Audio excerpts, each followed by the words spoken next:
We share the gospel of the kingdom. Acts chapter 28 from verse 1. After we were brought safely, we learned that the island was called Malta.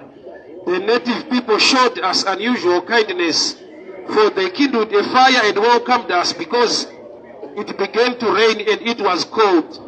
When Paul had gathered a bundle of sticks and put them on fire, a viper came out because of the heat and fastened on his hand. When the native people saw the creature hanging from his hand, they said to one another, "No doubt this man is a murderer. Though he had escaped from sea, justice has not allowed him to live." He, however, shook the creature into the fire and suffered no harm. They waited for him to swell up and to fall down dead. But when they had waited a long time and saw misfortune came to him, they changed their minds and said he was a god. There are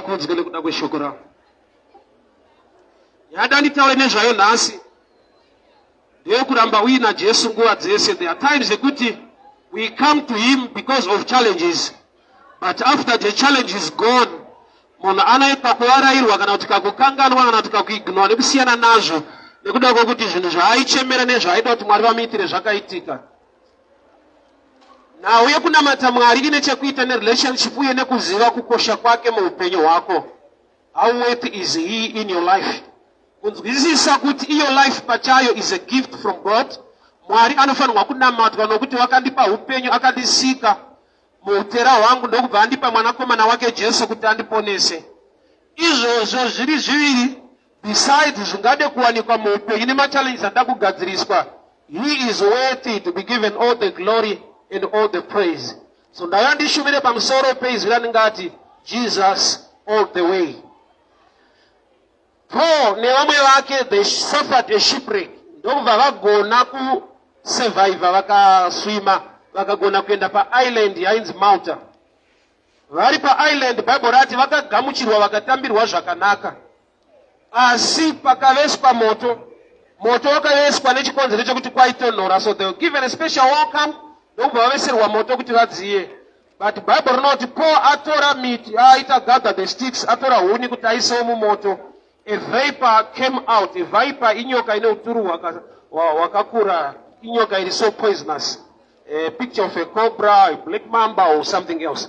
So Paulo aisa tsotso dzake mumoto, a viper came out. Bible rati because of the heat, the viper came out and fastened on his hand. Welcome yavapiwa nezvavaitirwa zvakanaka, but there is something very dangerous chiri kubuda mune zvakanaka zvavaitirwa.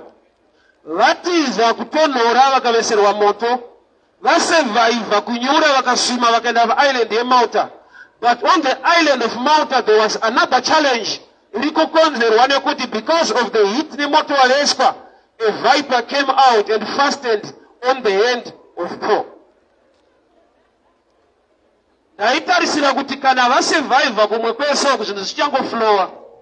Bandiri kuona kuti unoda Jesu kuti usurvive the shipwreck. Unoda Jesu even pawelcome nezvauri kuitirwa kuti urambe uinaye nechikonzero chekuti masurvive the shipwreck paisland. Paisland pane matambudziko epo.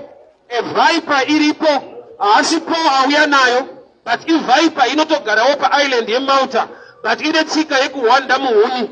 And haingobudi bedzi kusvika paveswa moto. So because of the heat, the viper came out. Ikaenda paruoko rwaPaul.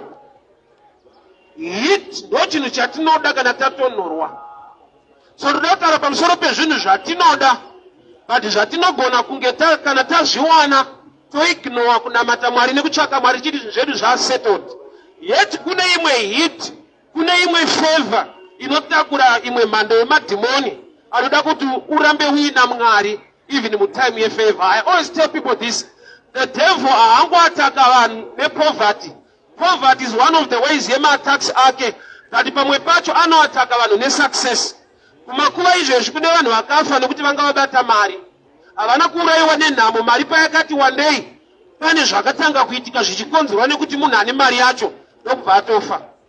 We are living in a time as a nation nenyaya dziriko social media kuti zvichida vechidiki vanenge vachitofawo achitonzi aita mari yake but atofa. Life iri kubvutwa nekuti munhu ane mari yaaita. Iwe uchitochema nekunamata kuti Mwari dai ndawanawo mari ndawanawo breakthrough minameto yako yakanaka ende Mwari unoropafadza, but you need Jesus all the way. Mari zhinji isina Mwari wafanana nemota ine speed isina mabreki. Wanonoka kubasa ukasvika parank ukaudzwa kunzi kombi itoripo ende inomhanya chaizvo but haina mabreki, I'm sure unosarudza kurova. Let's be real. Kana wasvika parank pane kombi inomhanya wakanonoka kubasa oudzwa kunzi asi haina mabreki, to you kumhanya kwayo hakuchashanda. Why? Because as long upasina mabreaks zvoreva kuti you will never be late but you will be the late. So every challenge yatinosangana nayo tichida kuti Mwari atiwanise breakthrough. Saka uchiona nedzimwe nguva pane machallenges anoita sekunge Mwari vari kukunonokera gamba vanenge vachigadzirisa the capacity to handle the blessing. The first famine in the world iri pana Genesis 2 verse 5. Bible rinoti Mwari havana kutendera mvura kunaya nokuti kwakusina munhu unorima munda. Mwari havana kutendera mvura yainaya mugarden, Genesis 2 verse 5. Nekuda kwekuti there was no man to till the land. Why? Purpose ya Mwari kana mvura yainaya mugarden rirambe riri garden. So chinoita kuti rive garden inyaya ya gardener anoswera achiita trim nekuchekerera lawn nekudii. Pakangova nehuswa nemiti pakashayiwa a gardener rinoita sango, iyo purpose iri garden. For example, magardens atinawo muno mutown iwo yaya pakashayikwa wekanzura anoenda kundocheka lawn nekuatenda miti irimo panopedzisira pane tumasango mukati metown. Chinoita kuti arambe ari magarden kune vanhu vari kunodhila vari kunodhila nezvirimo kuti zvimaintain shape. So first famine Mwari havana kutendera mvura kunaya nokuti kwanga kusina munhu unorima, kwete kuti kwanga kusina munhu. Genesis 2 verse 5 iri kutotsanangura pamusoro pemhando yemunhu kwete munhu nje. Why? Nokuti Genesis 1:28 Bible rinoti he created them and he blessed them. That is spiritually man was there as a spirit being, but he was not yet formed as a human being. Saka chakashayika mugarden a human being, not a spirit being. Zvoreva kuti pane zvakatolimita kuopenwa kwedenga pamusoro peimwe nzvimbo nekuda kwekuti panga pasina munhu anogona kuita take care. So mamwe mablessings atiri kuchemera nezvatinotsvaka kuti Mwari vatiitire tichiona sekunge vari kunonoka, obva vasangana nevamwe vanozokudza kuti aiwa mhinduro yaMwari inononoka. I chose to differ. Mhinduro yaMwari hainonoke but tinogona kumunonotsa nekuda kwezvatiri. Kana usina the capacity, mwana wangu mfana kana kanzi apasa kukreshi kwawadi ndine zvinhu zvandisingamuitire kwete nekuti ndakamumaka but zera rake rinondirambidza. Handitendere kumisa pasteering nokuti bodriver fara nemutemo hurumende unondisunga chikonzero asati above 18 haana control neunderstanding yekufamba pamugwagwa. So zvakanaka zvandinoda kumuitira pakauya wakaipa anomunyepera kuti baba wako ari kukunonokera nemumakomborero anenge motikari gamba iwo uri kunonoka kukura kuti usangane nezvaunoda kuitirwa nababa wako. So statement yekuti mhinduro yaMwari inonoka is not true. He is the same yesterday, today and forever. Mwari wakatendeka ane hanya neupenyu hwemunhu. Hakuna chaari kunonoka kukuitira gamba unogona kumunonotsa kukuitira. Chido ndinacho chokuitira mwana wangu izvi zvakakura. Even ndikada kumupa mari, level yemari yandinomupa ndogona kumupa kana 200 bond kana 100 bond. Uya handimupe $5. Omuda zvisingaite is my only son. But limit yekuti ndimupe mabond ndisingamupe mayusa izera rake kwete rudo rwangu. Saka iye anogona kuita kuti mudhara kundinonokera kundipa mayusa gamba rinonoka kukura kuti apiwe mayusa ababa wake. So pese patinoti mhinduro yaMwari inononoka in lack of revelation. Why? Because God is so faithful. Haana delay mukuita kwake. Akatendeka nguva dzese. Ane hanya neupenyu hwemunhu. Saka rudo irwo manje runoita kuti zvimwe zvisaitike ende ruri rudo. uchitoona sekunge Mwari havakude pese patinodya sadza nefishi sana tinoita vekutsvagira pasina minzwa tovapa kana kugara tangobvisa muprogramu tovapa uri mukaka. Hakusi kuvamaka, rudo runoita kuti ndimushayise zvinonaka nekuda kwezera. So kune zvokuti Mwari vakaona zera rako pamafungiro nekuziva unoita kuti vakunzwire tsitsi nekukuda svika palevel yekuti havakupe izvozvo. Iwe utombofunga kuti idhimoni kamba zvakabatwa nechinhu chinonzi lack of maturity. Tinotenda muna Mwari unoita minana. Saka kana kukaitwa crusade tikati vada kunamatirwa waipa vayakamfana kana 6 years kana 7 kakati ndikudawo kuwana ndebvu handikanamatire tinokati kura dzinobuda nekukura kwete neminamato. So there are things yekuti no matter you believe in prayers and many things, but you need to mature and grow for some things to happen in your life. That's what given Acts 28. So murume anonzi Paul vasurviva shipwreck chikepe chaparara. Mwari ndokuvaonera nyasha kwakusvima kuenda paisland yeMalta. PaMalta ndokuita vanhu vane moyo wakanaka vakavagamuchira vakavesera moto. Bible ndokubva rati nokuti kwaitonhora pese panotonhora ukaveserwa moto kudiwa, kana watonhorwa ukaiswa panodziya rudo. But the Bible rati because of the heat a viper came out of the fire ikaenda paruoko rwaPaul. Heat ndoyatiri kuda, but pane chatisikade chabuda muheat, the viper. So we need God all the times. Mari ndoyauri kuda, but pane hunhu husina kunaka hunoberekwa nemari kana yapo. So ukashaiwa Mwari, mari yacho ikavapo, pane nyoka inokuruma. Ungarume munonyatsoziva. Mari ikavapo Mwari asipo, nyoka pane area inokuruma imomo. Unozwa muchivava zvekuti adzimai kumba hakwane. Unozwa kuda mumwe. In nature iri African inotrigwa pane zvinhu zvausingaite nokuti zvekuitisa hapana. Pane zvinhu zvausingaite kwete nokuti unozvibata but wakabatirwa nemasituations.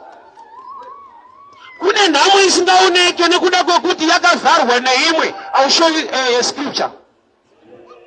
Kune murume akaunzwa kuna Jesu yabofu akanamatirwa. Mark 9. Zvikanzi uri kuonei zvikanzi vanhu kunge miti. So murume uyu anga ari matambudziko tu, kusaona uye maonero. Rati even akuona ato more dangerous than paanga asingaone. Kune vanhu vekutoti mukushayemo munhu ari right akaowana anodivorsa. Adzimai vanosvika pavanodemba kuti chaakapromoterwa chii, chaakabatira mari zhinji chii, nokuti rudo rwavo rwuri right so muzvishoma. Zvikangotamanidzika kuita nani anonyatsona kuti ndada kuchinja property zvese nemunhu nechevanhu iyo. Zvanzi takaveserwa moto paMalta, vanhu vakati gamuchira zvakanaka, but pane chisina kunaka chakabuda imomo, nyoka. Yabudirei mumoto, yanzwa kudziya ndokubva yada kutiza ikamonera ruoko rwaPauro. So pese pane hope, pese pane breakthrough, you need Jesus all the way. Vakuru yamuri kunamatira kana yanaka, motoramba muchinamatisa nokuti mukunaka kwazvo another level ye breakthrough, another demon. Pese pane chakanaka pane ruvengo rwakakura. Saka uchiona kana uri kana chairman kumaraini kwenyu kwamaka organization, maenemizi ako mashoma kana kwa president wenyika. Zvinoita kuti afambe nemotaketi nevanhu vanomuchengeta, kutonzwisisa kuti basa iri hariwe nevakawanda. Kune vanokupururudzira but kune vanenge vakakumaka vakawandisa. Every higher level, higher office, every greater breakthrough yaunoda, you need Jesus all the way. Ukava nemari shoma uri bodyguard, ukaita zhinji unozva kuti ndakutonyengwa nevazhinji, unokutoda mandimba ekufamba nawo. Tiri kukushayisa ndimba rekufamba naro, unotoziva kuti kana roba wacho anopera pawa akaziva iri pano.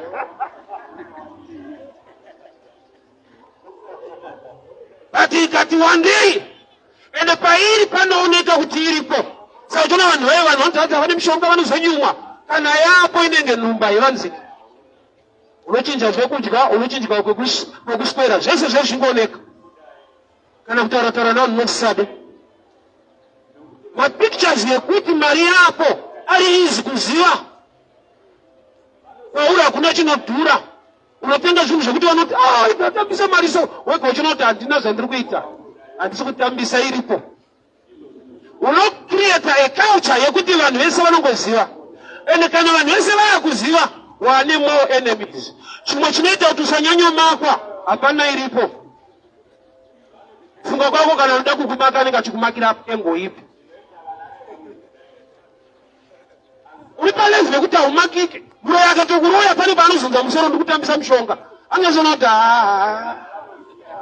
kungourayawo vanhu apa hapana.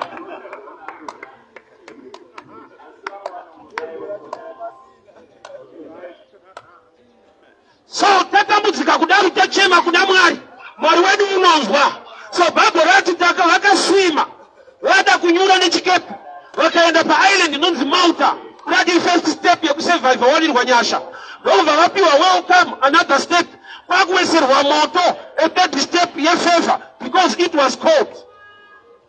But nokuti moto wakatanga kudziya. Vachidziya moto. Nyoka yakabuda ikaenda paruoko rwapo. Chakonzera nyoka kubuda zvanzi it's because of the heat. Peter achitevera Jesu, pari kutongwa Jesu usiku, zvanzi akandodziyawo moto nevamwe. Pane musikana akauya akati uyu mumwe wacho. Chaita kuti Peter aonekwe ilight. Light labva kupi? Pamoto. Moto wakaipa yakana kuchitonhora. Hauna. But moto unomupa heat, unomuexposa. Azvaita kuti agare kuseri kunotonhora kwaiswa moto. Pachaakakanganwa ndechekuti moto uchatipa zvinhu zviviri, heat and light. So because of light akaonekwa. Chese chatiri kuchema nekunamatira Mwari anochigona ende anoita. But zvinogona kuita sekungofungidza kuti Mwari pauri vanonoka kana kuti havasi kuda. Pane zvinhu zviripo. When you don't have the ability to handle the kind of blessing coming to you, rudo rwaMwari runokuchengeta. Haufe unorarama. Unotoshaya kuti but pane zvandokunyanyuda mari. Ina Mwari vatishaisa ichi. I'll give you an example. John chapter 6. Jesu wamasimba ose akaita miracle. Bible rinoti chingwa nehowe zvakawanda. Aita munana chakasara. Chingwa chikaiswa mabasket kofu. Howe dzakapera. Adangonzwa kuti howe dzakasara. Pana vamwe tandakazwa ndechekuti zvinhu zvakawanda chakaita leftovers. Chingwa. Ukazvitarisa chinonyanyonaka chii? Chingwa kana kuti hove. Chine maproteins, chine hutano chii? Chingwa kana kuti hove. Inda zvimasitati ndo zvinongowandisa zvosara. Zvakanaka zvingadiwe nevanhu semuriwo seusai zvichipera. The nature, the character yevanhu vanzikoverai vanhu vadzidzi vaJesu 3/4 yavo vakatorwa vari mafishermen. Saka Jesu unotoziva kuti hove dzikasara dzakawanda dzinogona kushaya Peter amhanya kumabhaya. Already mumaindi mavo vanotoziva kune vanhu vanoda fish. Why? Because ndoraiva vakasara vari kutengesa fish. Saka chakalimita kuwanda kwehove is the character of the disciples. Handizwa ndiri kushumira. Your character can be a hindrance to what God wants to increase in your life. Mwari vanotoziva kuti mari ikawanda unodivorce, vanotozviziva. Unotogara unopromisa zvako. Pashoma iyoyo utone girlfriend kunokawana zvikwanisiro zvotone rent wakubvisa. Utonogarira ikoko. So your character Mwari wedu unonzvera moyo. Uwapinda muprayer kana ukati Mwari ndoda zvizhinji, vanoona how you are handling zvishoma. Anotendeseka muzvishoma. Mwari vanokutrusta nezvizhinji. So life yako kana miro kwa kuteta izvo zvimuzvishoma is simple yekuti zvikawanda unoita sei.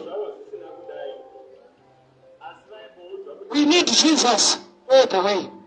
Kana tasurvive the shipwreck, tagona kuenda paisland yeMalta, ati relax yekuti hatapona challenge yapera. Why? Nokuti vinhu moto ukaveswa. Pane zviri paisland zvinobuda kuti zvichida kutiuraya. Zvanzi pakabuda nyoka yaiva neukuru, a viper. not kumvura pamoto wakaveswa moto wakaipei kana kuchitonhora aiwa no solution kudziya kwakanaka kana kuchitonhora but ngwarira kuti pane kudziya kunotakura matambudziko. Dati kumakuva uko hakuna kungozara vanhu vakafa nepoverty. Kune vakafa nokuti anga awana mari obva atanga musikanzwa wake wemabhebhi nekudii obva atofa. Ofunga you understand this? Inotouraya mari. Wakuti dai Mwari mandirangarira ndawana breakthrough. Mwari kwauri vakakutarisa nezera rako uri kunoti breakdown. Haisi breakthrough. Inokukuwadza. You can't handle it for now. Kune a limitation isingabve kuna Mwari inobva kwatiri nekuda kwekuti kana ndisina the capacity to handle chiri kuuya kwandiri. Saka tona mwana mudiki musikana kana pakati pakuruseti kana akadina matirei ndoda kuone mbereko achitore prayer request yake seiri valid. Why? Because even by nature pasina demon kana kari kamwana azvidi kuti kave nenhumbu kwete kuti akaroiwa kuti pane demon zvakatogadzirwa naMwari. Why? Because to carry the pregnancy for 9 months you must have a strong backbone yekupusha and unofanirwa kunge wamachiwa uri amai vari responsible enough kugona kuchengeta mwana wavo. So my limitations ari munature iwayo ishadow picture yekuti une limitation muspiritual level yekuti kana Mwari vakanzi vanoita zvishamiso pauri havaite. Kuti anhu ndatochinja chechi nomunga pastor wacho hasi powerful hasi serious hapana pauchanamatirwa kuti uwe mature. You mature by feet on the word of God. Unonzwana kunzi chinja church as long usati wakura nokuti anonamatu wacho ndiye Mwari ari kunamatwa kuchechi kwawatiza rakati wese anochinja chechi ane chinhu wani chandakanotisa anoenda nebhaibheri raishandisa kwaakafa kuraiti andoziva kuti iri nderechokwadi bhandine nharo anozvipuruvha ega kuti nharo dziripo but haashoko harichinji. So you need to feed on the word so you can mature. Genesis 18. Hagar nemwana wake Ishmael vadzingwa pamba paAbhuramu vari murenje vakuchema nenyota vapa point of death. Mwari mugirozi yakaburuka ikataura naHagar ikati Hagar chiregera kuchema Mwari vanzwa kuchema kwemwana. That statement alone is very thick. Kana Mwari vanzwa Ishmael sei vari kuudzawo vasina kunzwa. Mwari vari kuti there are times yekuti I answer through maturity not through tears. Kana uyu ndanzwa kuchema kwake chandiri kuda kuvaratidza pano itsime. Mwana mudiki anofira mutsime anowira mutsime. Tsime riri meant kuvapa life. Water is life. But nekuda kwezera rake rekuti ari kukambaira mudiki anofira mulife. Saka Mwari vanonotaura nemunhu havasina kunzwa. Akatodzwa pachena Hagai kuti Mwari vanzwa kuchema kwemwana kwete iwewe. Saka inini munondiudzirei you are the only one mature to handle what God is about to release. Mukomana akatopiwa mvura iri yake tsime riri rake but aita mvura yekusvitswa. Rati African mentality ikagadzirika Mwari uchatipawo nyasha dzekuva vanhu vanotanga nekuita zvinhu zvikuru. Why? Nokuti kazhinji tikana tachema Mwari unotinzwa but nekuziva nature yedu haatiite varidzi vezvinhu. Anotsvaga munhu anonzi investor. Mainvestor ese anouya muno haauye nezvinhu anouya kuzoshandisa zvinhu zviri kuno. Hakuna investor akava neplatinum kana diamond. Paunosvika paairport vanouya nemabriefcase. Briefcase haisi company but vanouya vachiziva kuti zvinhu zviri kuno. Saka vari kuno manje kunze vaite varidzi. Unongozvaona tikaitwa varidzi vezvinhu zvatoita izvi. Nature yedu. Kuna America kunoitika anonzi matornado, mahurricane, dzimba dzichiparara zvinhu zvichidii. PaAfrica hazviitike. Tinongoparadzana pega. Brand dzedu itori hurricane pachayo. We don't need a tornado and a hurricane. It's nature yedu kupazana chete. Because izvozvo zvikaitika yato double problem. Ugone kuti vane a better mindset to develop their nation. Kana hurricane ikaitika after 3 months. Unonzwa kuti kuChina vaita problem. Vatovaka chipatara in 24 hours, 48 hours. Vatova big hospital. Nature yedu paAfrica ukaona yavakwa pane nyaya. So munamato kwa Africa ulizi kuti ngilezi dzidziwe kuti wabva ku Africa. Why? Because munamato kwa Africa ndewo kuda kupinzwa basa kwete wekuita basa. Atiite toda kupinda pari kutoitwa. Why? Because kana ndichipenga ni salary for profit. But now unoita pay denge ili profit. Mindset inoda kugadzirwa mishana. Wakamboona kuti anovaka night club aite pungwe ku night club muridzi wayo. Anoita pungwe ndiyo. Andozati usati wakunyatsogaya mushomusho unokatorarira ikoko. Night club haisi kuti muridzi wayo nemhuri yake varare ikoko, ndeyekuitira iwewe usingade yako mhuri unonorarira ikoko. Panyika kuitisana kururuka sagaya musho unoitiswa upenyu hwese. Even ukada kuenda ground unotambwa bhora. Vandokuudzira kuti magate tichavhura na11 kwete yekugowesa yekupinda. Vandoziva kuti iwe ufanira uya ugarire ikoko, hauna zvimwe zvaunoita kwa. Unogariro. Wauya votamba wapinda mari dzavo, iwe ngobuda uchita mukombe tapora. Yaunobuda nacho iziva wakatakura ngoma. Uchibvira kuti haina ngozi tumbari, but iwe une ngozi. Ina usina time nefamily. Unovhurwa gate na 11 iwewe. Iwo maplayers achiuya kumakota to 3. Haone kuti kuitisana. I'm not saying to supporters netwa na umwe kwakaipa. But learn to value your own things at certain times.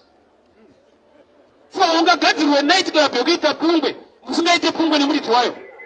Aone kuti kuitisana. Andi kuti akavhura night club moita pungwe nayemo. Anenge achitofona ari kumbawa. Chinoita iri kupinda nemari. Vari umwe wevanhu muchibvunzwa iwewe. Ende hafuniri iwewe anobvunza kwauri kusiya mari. Iwo hana basa newe.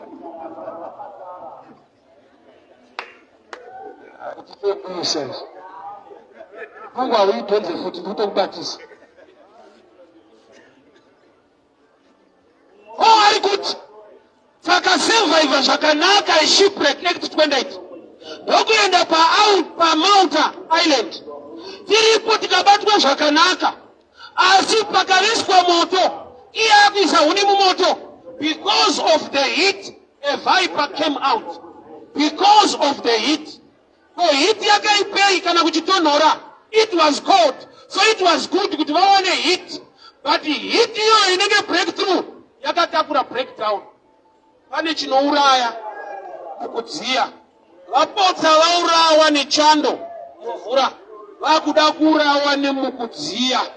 So you need Jesus all the way. Kune madhimoni aikurwisa usiri merit. Ukarohwa dhimoni rinonetsa mabhatura rinokwenya vakaroorana kuti shamani auya kusaidhi kwenyu naye. Satani hati awane breakthrough hamusiyei. Raikunetsa uri rovha rinokunetsa kana wapinda basa. Nongwa kuti kushaya kuti ndoshandirei. Pazvinhu zvakufanana nekusasenza. Osonomozwa munhu anotsvaga basa ari pabasa. Unenge wakunyatsoziva kuti sanda pabasa. Ungofana upusha. Uchitomukira kwauri kunofana upusha kwete kwaunoshanda. Mukadzi weSamaria akanzi naJesu enda unoshedza murume wako. Akati handina. Zvino zvataura chokwadi kuti hauna nokuti pane ari kumba. Kwete nokuti kumba hakuna munhu. Pane ari kumba. Chirungu chakatiitira musha akanzi go and call your husband. So mukadzi akaziva kuti men nehusband malevels akatosiyana. Kumba kune men iriko but pahusband handina. Unaziva kuti izvo zvomumereji kuna mukadzi anotoziziva kuti akurorwa handina pane tsano andogarisana nawo. Unyatsoona kuti relationship uko hakusi kudanana kugarisana. Hazvinetse kuziva kavanhu vanogarisana. Difference yavanhu vanodanana. Ukatoenda kumba izvo uchisvika kumba dzimai kwako vakatokupa haki unovabvunza kuti indau. Wozinotogarisana atiite zvekudanana nezvo. Wese akakukisa kuti pane zvadondivhara. Haunzwe kudiwa unomususpecta. Akisi kore uno ndaitei. Why? Nekuti mamuri hamusisina rudo rwacho. Panekuda kwokuti makambodana mukava nevana chiripo chache kungogarisana. Adzoke kunapo. So hiti kudziya wakanaka. But ukashaya Jesu mukudziya munouraya. Rugare rwatinoda nezvatinoda kuti Mwari vatiitire Zvakanaka ufunge. But sei zvako chitangise kuti Mwari ari kunonoka ari kudileya. Pane zvakatoonekwa mauri kuti nyangwe izvi zvakanaka iwe ukaenda mazviri usina that mind yet discipline. Haisi breakthrough, i breakdown. Kune vaurayiwa nerugare kwete nhamo. Kune vafani kugara mushi. Kunouraya. Kune dambudziko raane munhu izvezvi nekuda kwekuti akawana mukana wezvinhu zvaaida muupenyu. Paaitoshaya zvakatomusastena akatorarama. But paakatanga kuwana kwakauya kwakatakura maproblems ako. Do you know kuti even ukawane mukana wekuti unodya zvaunoda, you still need to be disciplined in terms yetime. Why? Because une zvirwere zvaunozviwanira ne-eating. Zara yakaipa. But kudya chaiko kana mukana wapo kudya zvaunoda, ukashaya discipline padiet, une zvirwere zvaunowanira kudya, kwete kushaya. Mune cancer dzamunotakura, mune obesity yamunoita nokuti zvinhu zvatambanuka. Unotoda malessons yerugare kuti arume maakwanisa kutenga zvamunoda but ichi chikafu hachisi right ichi. Zvisina muroyi mukati, natural common sense and understanding. Ukashaya discipline for breakthrough, inoita breakdown. Zvakanaka zvese zvaunoda zvinodziya kana kuchitonhora zvakuda kuti zviitike wina Jesu. Mwari kana madikomborera, Mwari kana mari yabatika, uope hwenyu ndinohuda. Why? Nekuti kuna vapfana vari kufanira kuwana mari. Mari iri kuraya vapfana, mari kwete nhamo, mari. Ukati angatoita mari yake vachii abvafa. Saka mari inouraya. Ukashayiwa Mwari, chese chaunoti breakthrough, i breakdown. You need Jesus all the way. Every higher position yekuremekedzwa nekukudzwa yaunoda ine madhimoni ainodena. Izvi zvanokuyenga vashoma promotwa uone, ita bosi uone, nevaroyi vari kupfundira vanokunzwa godo kuti tidambomusikisa. Ai Mwari atiwanirira chataramba tina Kristu all the times. Every higher position inoda much security. Pabhenki apa panoita mapurisa ane pfuti. Why? Nekuti pane zvakanaka. Mubhenki hamuna rufu. Se pachigarwa pane pfuti. Pese pane rugare panogona kufa munhu. Iri minamato yako kuti Mwari ndirangarirei nhamo yenyanya zvikazodii zvononoka wokuuya munhu anokuti mhinduro yake inononoka. That's a lie. God is so faithful. Maari hamuna delay. Tisu tinomunonotsa nokuti anoona. Ndakupa muenzaniso womwana wangu mudiki. Nyangwe ndikamuda zvakadii, but nekuda kwezera rake handimbofamba ndakamupa makiyi emota. Anofa.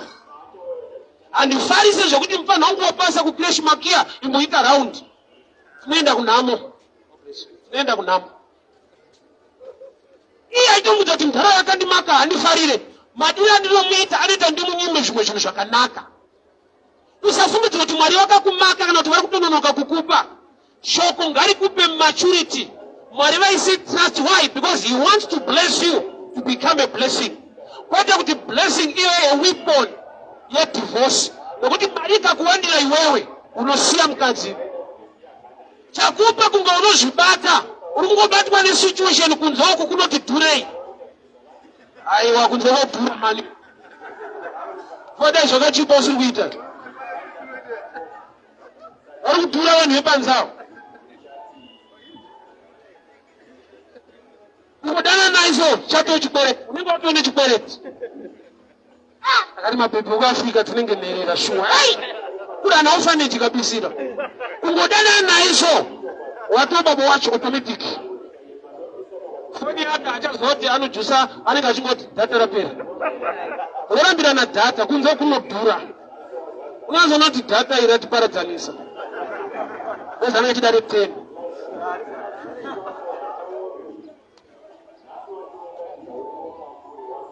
So breakthrough yapo, zvikwanisiro zvapo, pakashayika Mwari, i disaster. Saka anenge kuti asi Mwari arundonokera mada zvinhu zvangu zvaita omwe wakakumburwa kudhara. That first famine in the Bible was not caused by the devil. Genesis 2 verse 5. It did not rain. God did not cause it to rain. Why?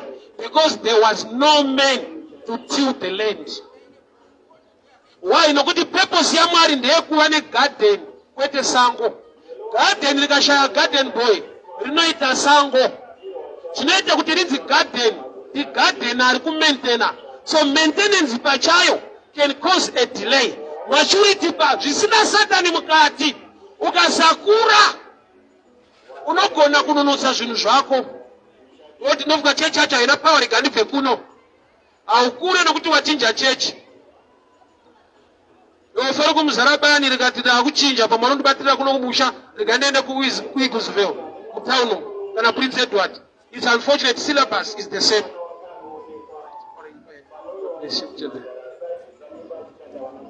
Syllabus shoko la Mwari, God bless you ma'am, is the same. So chaunoda chi to feed upon the word so you can mature and grow and attract the blessings of God. Mwari vanazvo zvekuda kukuitira zvakawanda. Inzwa kukomborerwa kwevamwe kutarisa Mwari kukukomborera kuna Mwari hakuna shortage ye blessing. Zvekuti mwakakomborerwa utonzwa jealous, hakuna anotora makomborero ako muna Mwari arimo, but anenge achine chekuita newe. Maturity, discipline. Chinhu chese chinodimanda discipline chaunoda. Zvese zvaunoyemura kazhinji we forget the discipline part of every matter. Kana iri nhauye kuchikoro yekuti upase, haigumire pashungu, ndoda kupasa, kubudirira. Unosvika padiscipline yekuti unozvirevedzera kuti handisi kuenda kunotamba, ndoda kuverenga. Handisi kunoswera kubhendi kuri kuenda vamwe, ndiri pamabhuku. Kuzvidisciplina pachako. Zvekubatirwa shamhu itori part 2. Kana wamachua unoziva value ye discipline. Ini ndiri mukana tairohwa namudhara wangu kana abva kubasa kaona tine shena tisina kugeza. Hapana anopinda magumbeze neshena. Tairohwa kunzi tigeze. Izvezvi ndakura handidi kurohwa kunzi ndigeze. Ndakuziva kuti china haisi right. Ndega. Handidi shamhu, ndoda knowledge. Amai vangu vaipinda neni mutano vakandibata ruoko. Vachiriko kudomboshawa. Kana ndakuya kutauni vanotondioneka kuti mufambe mushi. Avarwadzi kuti mwana wangu kana kuenda kutauni anodii. Vanoziva kuti level yandava haidi kuti vandibate nokuti ndakachibata. Sure you're hearing me. So shoko raMwari besides kuti uri connected kuna pastor or kuna prophet, iro pacharo rikava newe ukafamba naro. Mwari vane zvavanoita kwete nokuti wanamatirwa asi nokuti unonamata. Okay, I need to explain further. Tine vanhu vanofungidzira kuti Mwari anoita zvinhu nokuti wanamatirwa. Ifenzi yevapana. Mwari anoita zvinhu nokuti unonamata. Abrahamu yaiva shamwari yaMwari. Ndiye vakaita prayer on behalf ya Sodom neGomora.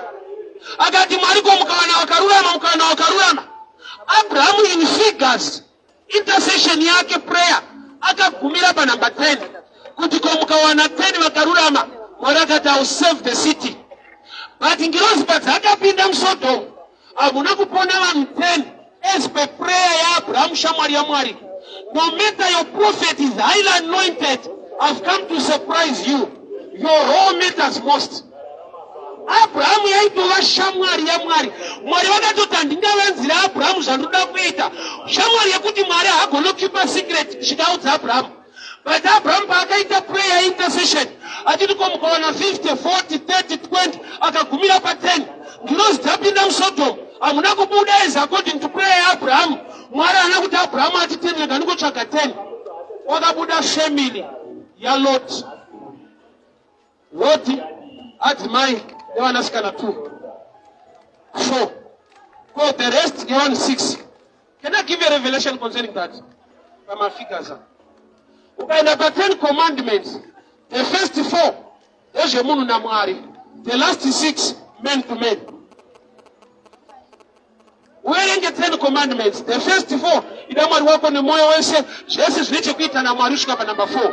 Number kubva pa 4 zvakuenda kusvika ku 10. The last 6 usachiva wekwako, usabira wekwako, usauraya, ndezvevanhu nevanhu.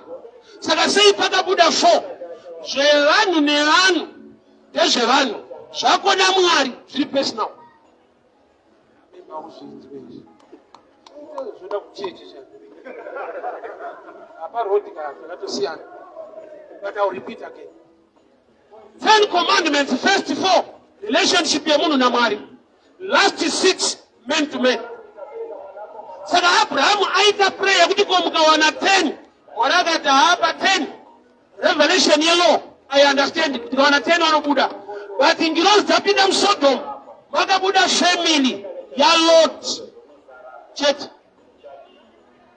Ko vamwe 6 vashaikirwei inhau yekuti zviri kuitwa nengirozi, information yapiwa Lot ndio iri kushandwa nayo, kwete nhamba iri kutaurwa naAbhurahama. Kana ukanamatirwa zvakadii naprofeti ari powerful, as long usinganamate pane nyaya. Prayer haisi shortcut yekuti chero usinganamate ndiri powerful zvinoita. Jesu pachake wese waakaporesa aitomupa credit kutenda kwako, which means there is a role to pray for you to receive the power of God. Kutenda kwako kwakuporesa, hapana Jesu pakati wazviona kana ndakabva kudenga ndiri powerful chaita.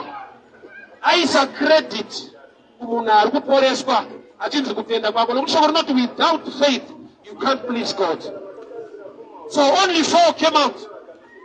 To make matters worse, kuti vazosvika kwavari kusvika vakasvika va3. Mai Lot vane yavo nyaya, nyangwe iri imba yawanirwa favor, but discipline yedunga munhu matters most kusvika masvika kwamuri kusvika. Hazvina kunzi kana akacheuka chero ari wemba yakwaLot, uri wemba yeumambo, uri muchechi inodiwa naMwari, inoitwa minana naMwari, life yako ikava nekarekta yekucheuka, zvako zvinooma vamwe vachibudirira.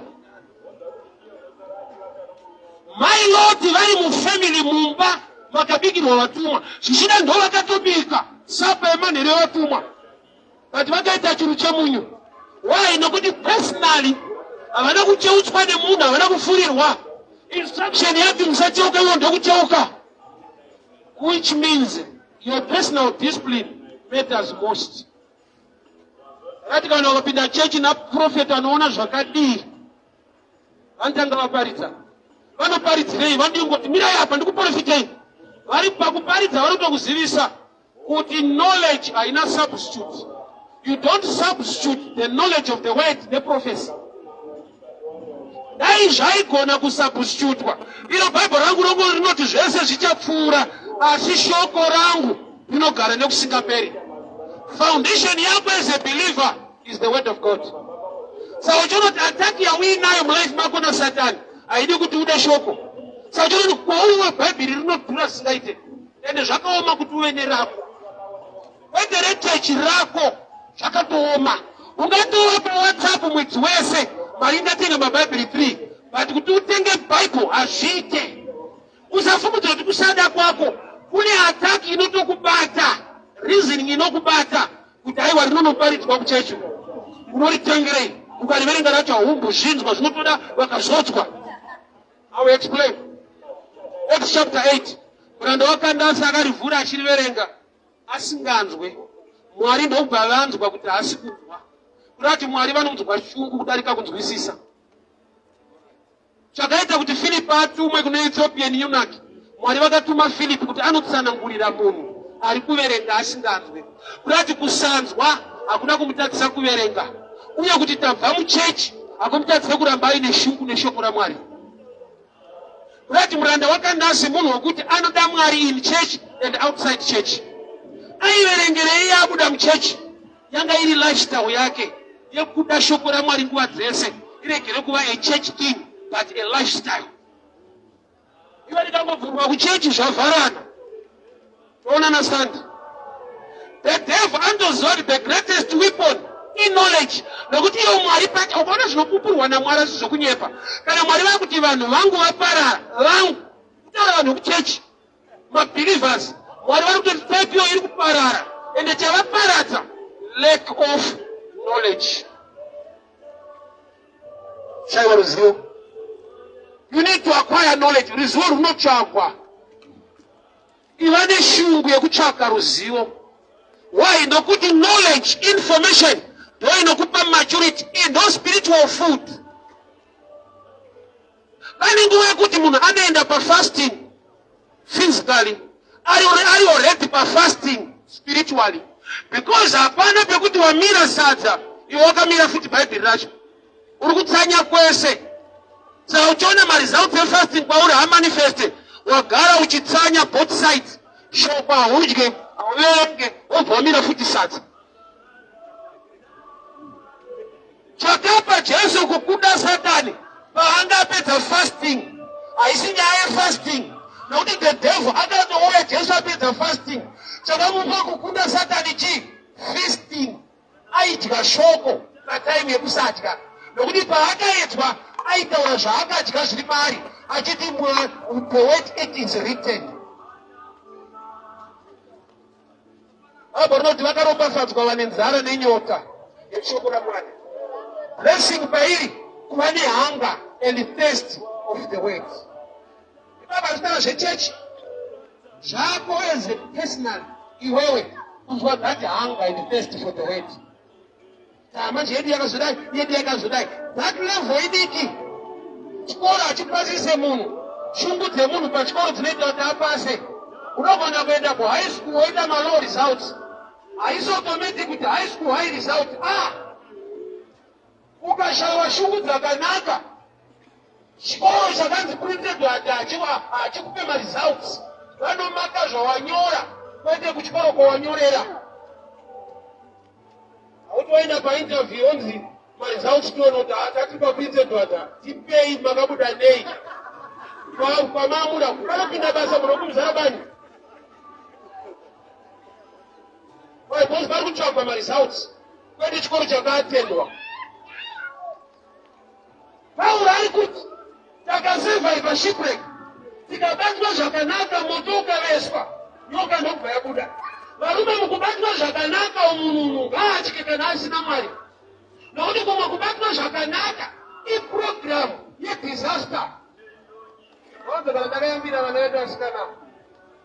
Tukaona ana boys vakusacrifice. Kukutengera uchidya. Vane program yekukudya. Ishuwa. Ari vakatoka kuenda kuti akadyanwa taende. Wakanyatsokuva zvandiri kudya pachimwe munhera. Unoziva kuti munhu anochengeta huku.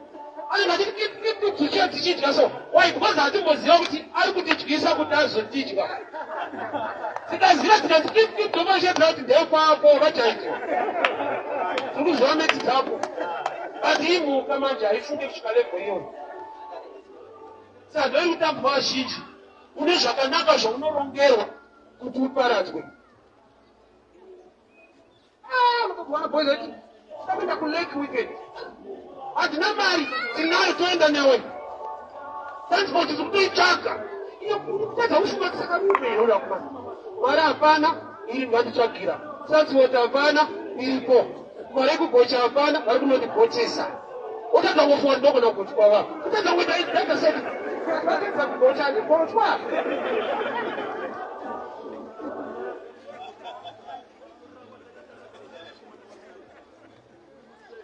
Chakaipa chiwe nenzira yakaipa, chikauya chakadaro unosiya, unotiza. Chakaipa chiwe nenzira yakaipa, chikangouya chakaipa unotiza. Muti wakanzi vanhu vasatye mugadheni, waitova muti une michero, ende michero yacho inotoibva, saka vakarambidzwa. Muti weminzwa umborambidzwa, wega unoziva kuti unobaya ubati. So life inodemanda discipline in many areas, dzaunoyemura nekuda. Kudziya ndokuri kuita kuti anako vamonerwa nenyoka paruoko. Zvanzi takaveserwa moto kwaitonhora. Saka taakudzirirwa because of the heat, the viper came out. Kune madhimoni ari mulevel yezvinhu zvakanaka. Iwo chinoti zvinhu zvikunakire. You need Jesus all the way. Nokuti mukunaka kwazvo kune mhepo dzinorova iko kumusoro kwakatinakei. I always tell people this example. Kana Bill Gates ane mari akadivorce. Marriage haigadzirike necash. Vaifana kuisa chimiliyoni chacho ipapo padivorce. Kuti tichiri muprogram. But munhu akashedzera kuti hayo ndorova pasi mari yacho iripo. kune madhimoni asingarespecti mari, kune madhimoni asingarespecti yauri kutosvina kutamba daiwana dai mukuiwana papo waramba uina mwari. Kune mweya yechina isingarespecti mari. Kune urwere usapane umwe urwere unongonzwa nevanhu vanenge vane mari mari so amene kune zvimwe urwere zvinotaimira kana munhu akumusoro zvausindawana uri kuno kuzasi kune zvirwere zvekova ana mhezi ana chichi kana wakumusoro kune zvirwere zvine masendero satana kuitwa kuindia amene zvokuita sengopa racho you need Jesus all the way. Dhimoni raikunetsa uchifamba netsoka ukangowana motikari kuti mwari famba inei satanani mukana wekukuuraya waaizi unoitwa headroni nemunhu ari wrong youri correct. Imagine kana uchingoita headroni nevanhu kufamba netsoka ani unowana unombotomana nawo so satana unotokupromisa kuti ndikakubata wane mota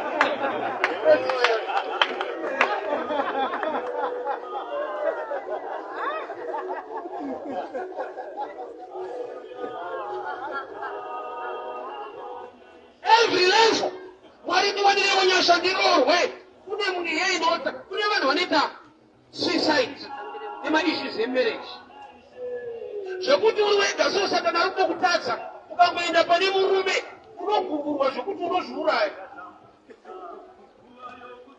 Every level ichaya unoda zvakanaka zvaunoimura zvinodziya izvi mune vhaipa inogara imomo. Pane padavereka bhaibheri ndiri bachura kuti varume dai vakadzi venyu sendaikanguza kuti zvakanyorerwa izvi nebasa renyu because kana muri wako unotomuda vatunde wako vandaroora ndomanoti samaishuwa kuda wako unamata hazvisi nyore because nature yemunhu kuda umumwe baba nakuti varume dai vakadzi nazvati wagara unope wako unokwatona mata dhimoni rinokwata akaite lower level kana rakutadzai paita shipwreck anapo mukasvima mukaenda paisland kune dhimoni rinowanika pamauta rinonzi viper mvura yaida kukura yai those the same dhimoni raamunyoka ida kukuruma. The devil anoshifta kuopareta kwake but haachinji kuopareta anenge achingoataka raikunetsa uri rovha ukangowana basa pane mikana yekuti wakaipa ane imwe ataki nokuti pamari inongoshota kubasa otonovharirwa aitadza kukusungisa satani uri rovha nokuti hakuna kwayaishota ngoita accountant so auditor auya wakutoenda zvinozonzikana kunzi hausiriwe satani aitonyemura kuti vandambokudziisa satani hana kunaka ka hai haupaite zvetsitsi une nhamo yeshe unenge une dhimoni futi hango kunyara kuti ane nhamo kudhara musiyei kuita mweya wokusadiwa iworirofa wagara haudiwe nezvauri wobva dhimoni pamusoro tsi zvanzi takaveserwa moto hama dzangu zvakanaka usina mwari hazvina kunaka. Kune madhimoni anogara mumoto unodziya kana matonorwa zvekuti moto ukareswa unoona nyoka yako kuda so haina kumomba inoenda iri bhabha rinoti kuna Genesis 3:15 nyoka yakapihwa license yekudya guruva meaning flesh. Munhu anonamata ari carnal is a victim of the devil ende inofanirwa kuruma pai chitsitsinoi but nyoka yakuda pamoto haina kuenda sezvakataurwa iri kuenda paruoko. Why the hand? Uchaona kuti Paul azunzira nyoka mumoto ari paisland ipapo kuna chief ainzi Publius airwara waakanonamatira nemaoko iwayo akaenderwa nenyoka kurati satani anowanzotageta pane breakthrough. Area yauri kurwadziswa stereki ndomwe area mune zvinhu zvako. Ukaona nhamo yakanyanya uri mbinga area yaari kukunetsa kana area mari unofanira kungochiteta mari yacho. Anotanga calculate kuti akupe problem paari kuuya kuzoedza Jesu anotanga nenyaya kuti chinja mapwe chive chingwa. Why? Arikuita sekunge adakupedza nhau yenzara yefasting. Kambato calculator kuti Jesus is the bread of life.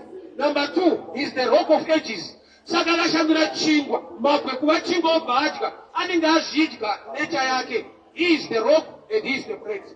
Kuti unoatakwa, unozvikuwadza nekupiwa chinhu chinenge breakthrough. That's why Jesu akaramba akataiwa muyedzo. Muyedzo urudziwa kunzi idya iwe une nzara. Iseva pausi muyedzo. Uri rovha unzi basa iri unganzi muyedzo. Une nzara unzi chikafu ichi unganzi muyedzo. But Bible rakati kune type yemiyedzo yekuti kana usina spiritual insight breakthrough.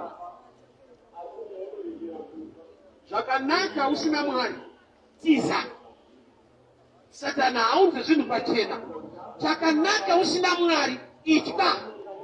Vasoja veIjipiti vaitera vana veIsraeri. Bible rinoti Mozisi vatambanudza tsvimbo Red ikavhurika. Ava vakakurosa. Ava ndokubva vatevera, havasi kutevera Mwari, vari kutevera vanhu. Ukatevera vanhu usingatevere Mwari pane nyaya. Mozisi ndokubva audzwa naMwari kuti chivhara. Ava vapinda but havazivi kuti panovharwa nguwai. Iye ungopinda pazvinhu zvarongwa usingaziva kuti purogiramu inofamba sei, unofira mukati. Ukaona pavhurika musingaziva kuti pavhurwa nani, mirai kupinda. Not above river over Galipin. He will break through, he break down. The devil offers you for free. Akabata rakazvita pachena ndiMwari. Kana usiri kunamata Mwari paisland pataenda nyoka ikabuda ikakuruma unofa. Chakaita kuti Paul aregere kufa. Was the servant of the Most High God. Dai yakaruma vamwe tsanu dai akafirako. Nokuti zvanzi vanhu vepamauta vakamirira kuona kuti achadonha here, anozvimba here. Kurati vaiva nehistory, vaiva nerecord yezvinoitwa nevhaipa kuti ukangodaenda paruoko unozvimba wodonha. Ende vanhu vepamauta havabatsiri kana nyoka yaparuoko, which means nyangwe vakanzi vanhu vari right vatiresera moto, uright hwevanhu hune limit. Vanhu vanokuitira zvakanaka maringe capacity yavo. Kana wamonerwa nenyoka vanongoti oh sorry bro, takatamboedza kukupai moto but kana yavhaipa izvionerei. So basically let's attract Mwari. Mamurume vari pana Acts chapter 3 aitoramba kupinda muchechi. Bible rinoti daily aitakurwa oiswa pagate right beautiful gate of the temple. He was not entering into the temple. Aitotrasta kuti vanhu vachandipa mari asisade Mwari wacho. Aitakurwa nevanhu vaienda kuchechi but iye asingapinde muchechi. Handifuni kuti vaite wokukanda. Iye aitoziva kuti ndaakugarira mari kwete Mwari. So akaita chirema for a long time nekuda kwekuti akarejecta Mwari wacho akagumira kugate akuda mari yacho. Saka mari akamusiya ari chirema. But musi waakagamuchira Jesu akafamba. So who was delaying who? Iye. Ndakati mentality iyo ndoinena chinji vedu pano. Kuchechi tinoenda but tinogumira pagate kwete gate repanze. Gate rinorepresenta personal interest. Zvake kana zvapinda mundiro mari anoda ndozvaafambira. Saka kana aigara pagate aigara pamapersonal interest asingade kunamata Mwari. Izvezvi vazhinji pano tinotokupa kumira unenge uchitoda kudai Mwari vagadzirisa mapersonal interest. Ichokwadi Mwari vanogadzirisa varigani kuti vanodawo kunamatwa saMwari. Samuchinda anabvira anamata but vanhu vaitomona kudai nakatakurwa achienda vaiti vanhu vari kuenda kuchechi. Vanhu vanokona kumaraini vanokuona uchienda kuchechi but hauna mati, unouya kuzoita munamato. Zvinhu zvakasiyana. Kunamata nekuita munamato zvakasiyana. Ende bhenja manje Mwari vanonzwa munamato wemunamati. And I will explain. Matthew 6 verse 6. When you pray, endai pakavanda, the God who sees what you do will reward you. Here is teaching a prayer. I eat the God who hears, not the God who sees. Matthew 6:6. Mwari anoona kwete anonzwa. Kuti Mwari vakupindura wacho anonamata. tani munamato. Because munamato uri isi kuti vapindure. Pachinovaomesera ari kuita munamato. Maybe you need example or download. Wese msikana unogona kupfimba kuda kuroora. Anogona kurapa. Vanhu vadzoka after 2 years unosvika akaroorwa. Zvokuti unogona kubvunza kuti munhu zvandaitaura ndaida kukuroora. Anokudza kuti kuroorwa ndaida but ndairamba chaida kuroora ichi. Kuti anoramba iwewe kwete zvauri kutaura. Kuti iwewe uchitaura iye achiona. Kuti iwe kuroora anoda bari kana achibata rake bhanda. Chazotaura kuti hatsanono ndinodza. Iye anenge achiona uchitaura. So the same with God. The God who sees what you do will reward you. So the reward is connected to the action, not the request. I will repeat. Matthew 6 verse 6. The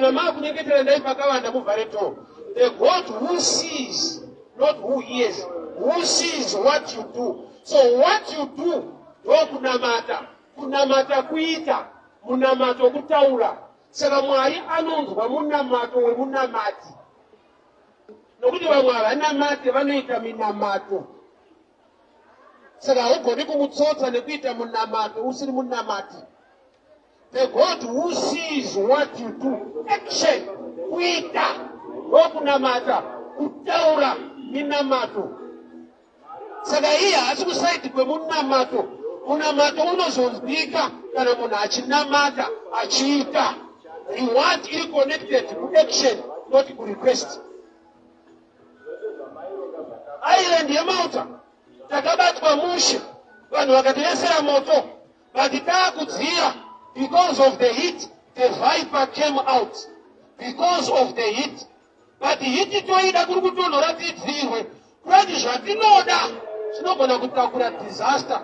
Saka tinofanira kuramba tiina Mwari nyangwe zvatinoda tazviwana. Tine vanhu vokuti kana zvafamba anoita kufonerwa kuti tichiri kupinda tese. Unyatsonzwa kuti aiwa kana zvaita haadapo. Izvi chinokupa kupasika kumukira kuchechi nekuti pane zviri kunetsa. Zvikaita zvakanaka unotonzwa kuti tichauya. Ndakura nevamwe sekuru vekuti vaitumira offering naambuya. Vainzwa sekunge Mwari akabhuroka damari yavo. Saiti endai munotisvitsira. Iye Mwari ari kuda munhu anofanira kuendesa mari yacho.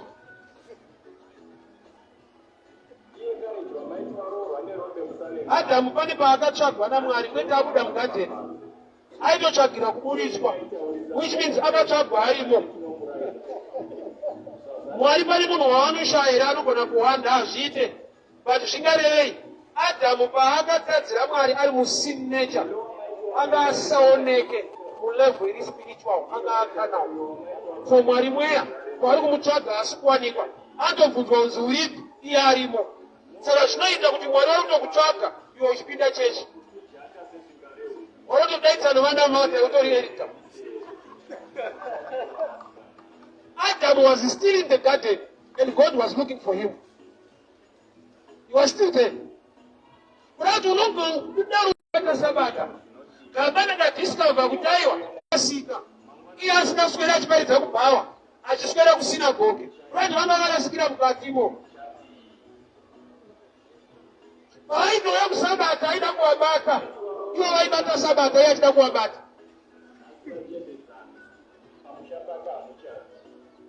Chinobvira tinozvida kana kuchitonhora.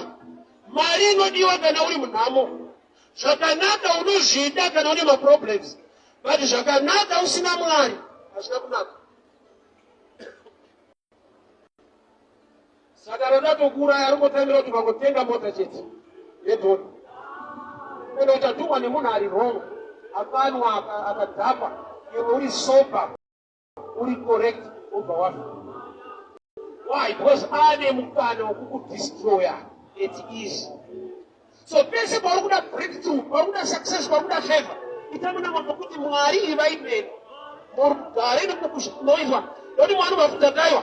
Saka kana uri mukushaya Mwari anenge anewe. Anogona kutoshayikwa futi. Munhamo imomo ushaya Mwari.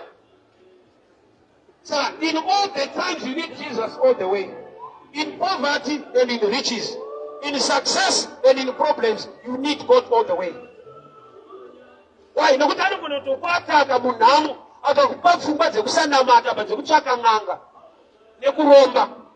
The devil munhamu arimo, murugare futi arimo, ane pride anogona kudyara mauri ukatoregera kunamata kwacho ukapota ungotumira mari yako kuchechi. Ende dambudziko revafundisi mazuvano redu, ndikati vafundisi ndikatoenda kuwadza timu rangu, dambudziko redu dai Mwari atibatsira, mari yacho tinowanzotambira, munhu asina kuuya no problem. Why? Ndo chechi yekwaJudhasi. Judhasi paakatengesa Jesu akamhanya muchechi nemari, havana kurasa mari, vakarasa iye.